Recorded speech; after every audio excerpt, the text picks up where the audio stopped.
Why are parents so stupid? I think something happens after you have children and you gave your intellect to your children. Because I find once people have kids, their IQ drops by like 25, 50 points. Yeah, one time there was a spider on my brother's like little bike. Yeah. And my stepmom thought the best way to get rid of the spider was to throw the entire bike in the pool.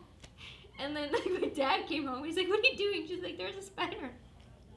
She just threw it in the pool. Like there was so many different ways you could have gotten the spider off the bike. Yeah, you could And swat then it we with had to get the bike out of the newspaper or pool. something. Yeah, It's now the like- bike's gonna be rusty probably But the or way something. that she was just so matter of fact about it, she was like, "What? There's a spider on it." Like there was no other like option like other than throw it in the pool. When you have kids, you're on your own. You have to have the answers, and sometimes the answers are just cartoonishly stupid. Yeah. What's a stupid thing that your parents have done? They've done so many Just one, stupid one things. that stands out like immediately. Okay.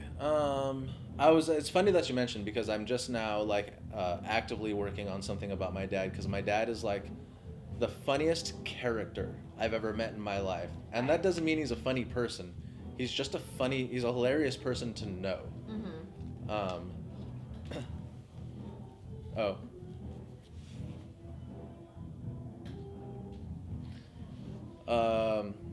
God. Oh, okay.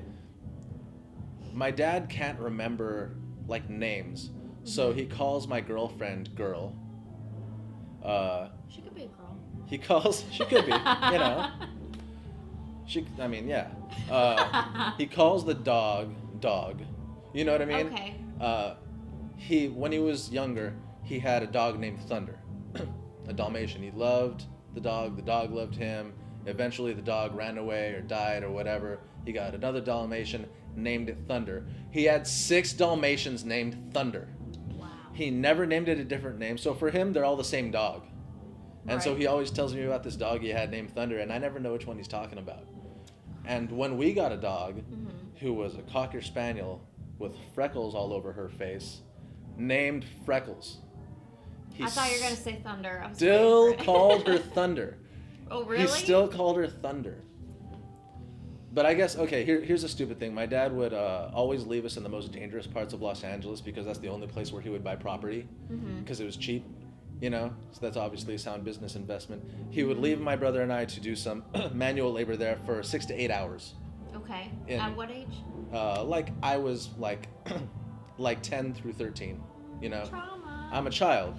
And like there was like once or twice where like he's like, okay, I need you to mow this lawn. There's 3 feet of lawn. By then it's just wheat, you know? It's just like a field. And There's like velociraptors in it. we don't, yeah, there's like, no, but there are serious like animals going, we like hear scurries whenever we go any like near anything, and we're like getting cuts just like trying to wade through it. There's a rat king in there. I don't know if you know this, lawnmowers aren't meant to like mow like 3 feet of anything at all Didn't ever. know that. So we broke the lawnmower in like the first 10 minutes. And he comes back 6 hours later. I don't know what we did to keep ourselves entertained or busy or just, you Probably know, played in the grass. from being, maybe, yeah. That's why we're so itchy. And he comes back and he's like, you guys are lazy, you don't do anything. And we're like, the lawnmower broke, it doesn't mow this kind of lawn. And he's like, why didn't you mow it with your hands? Oh yeah, I didn't think of that. Right. I didn't think of mowing the lawn with my hands. And he pulls out like about a half a foot. He's like, see, it's easy. And we're like, well, I first, love it when dads do that. They're Yeah. like, see, it's easy. I'm like, yeah, it's easy for you. I'm Yeah. fucking 60 pounds. you're a big psycho. Yeah. He's a psycho, first of all. This is a guy held him up at gunpoint at his restaurant that he owned. He opened up a Salvadorian restaurant. We're not Salvadorian. He's never cooked. I don't know what caused him to, and someone tried to hold him up at gunpoint. He chased the dude with a butcher knife. And the guy Right. was so afraid of just this lunatic running after him, he like forgot he had a gun or something. Wow. And I'm like, Dad, were you about to commit murder? He's like, no. And I see like he like registered that. He's like, did I almost go to prison today? I'm like, okay, well. I think something comes Yeah. over you. I wouldn't Yeah. know because I've never tried to attack anyone or have been attacked, but I would Yeah. assume that something comes over and you just like instinctual. Yeah. You know? It's instinctual. Maybe, I don't know. Maybe, I don't know.